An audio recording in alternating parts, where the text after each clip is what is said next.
A produção desse programa fazia contato com essa pessoa, contava a sua história, mostrava suas dificuldades, os motivos que a afastaram da sua origem, e no final essa pessoa era surpreendida com a notícia de que ela iria retornar para a sua terra.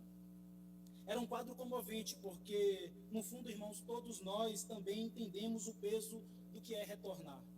Voltar para o que nós éramos antes, voltar para o que fomos, voltar para onde caímos, voltar para onde deveríamos ter ficado, voltar às origens, voltar ao lar. Isso, de certa forma, mexe com o nosso ego, mexe conosco, com nossa alma, porque há algo que em nós reconhece que o lugar que nós estamos não é o nosso lugar definitivo. A própria Bíblia diz que nós somos peregrinos e forasteiros neste mundo. E hoje, irmãos, a palavra de Deus nos apresenta uma mulher que também está voltando para a sua terra, Noemi. A história dela é real, a dor dela é intensa, mas a esperança também está presente. Essa história é sobre um despertar espiritual, decisões difíceis e também sobre a fé verdadeira. E mais profundamente, essa história nos aponta para aquele que é o verdadeiro pão da vida, que nos chama de volta à casa do Pai. Então, junto com os irmãos, eu quero meditar nessa jornada feita por Noemi, essa jornada que terá como título De Volta para a Minha Terra. O primeiro ponto, irmãos, que eu quero destacar nessa história, que trata não apenas de um retorno geográfico, mas também de um retorno espiritual, ele consiste no seguinte: o retorno, ele é despertado pela palavra. E nesse caso aqui, a notícia de que o Senhor havia dado pão ao seu povo. Os versos 6 e 7 diz o seguinte: então se dispôs ela com suas noras e voltou da terra de Moabe, porquanto nesta ouviu que o Senhor se lembrara do seu povo, dando-lhe pão.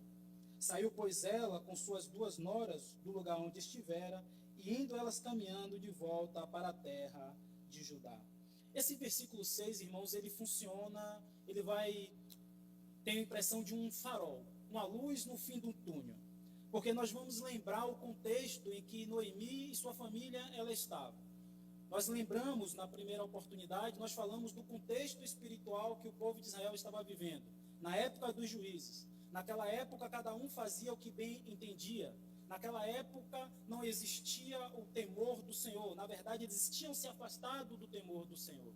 Cada um fazia o que bem entendia.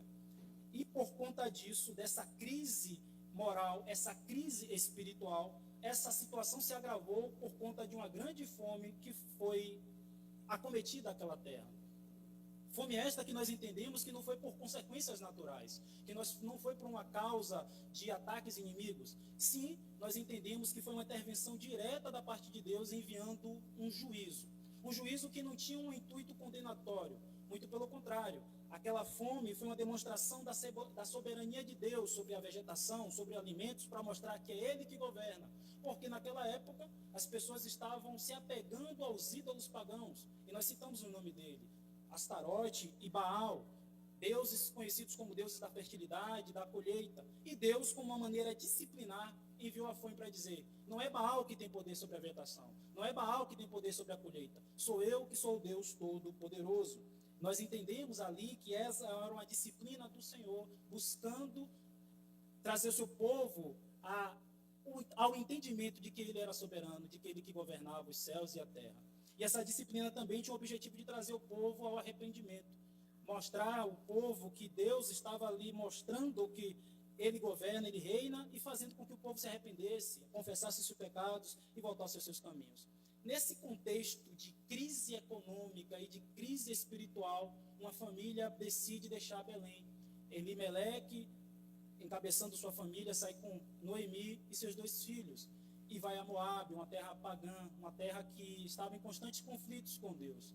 Ali passam-se mais de 10 anos, mais ou menos, e depois desse período, Noemi vê-se agora desamparada, porque seu marido e seus dois filhos haviam morrido. Era esse o contexto. Mas diante dessa crise moral, espiritual e agora desse luto intenso, dessas perdas por conta dos seus filhos e do seu marido, Noemi, ela recebe como um feixe de esperança, porque o versículo 6 diz que ela descobriu, chegou aos ouvidos dela, porque nesta terra, ou seja, em Moabe, ela viu que o Senhor se lembrava do seu povo, dando-lhe pão. Esse versículo 6, então, irmãos, funciona como um farol, como uma luz no fim do túnel. Noemi soube que na terra de Moabe que o Senhor se lembrara do seu povo, dando-lhe pão. Na verdade, é um detalhe crucial. Noemi está em uma terra estrangeira, devastada pela perda do marido e dos filhos, sem nenhuma perspectiva. Mas algo acontece. Ela ouviu que o Senhor visitou o seu povo. Esta notícia, irmãos, aparentemente simples, é um motivador para uma mudança radical. A voz de Deus não a encontrou numa sinagoga, a voz de Deus não a encontrou em uma das festas tradicionais judaicas.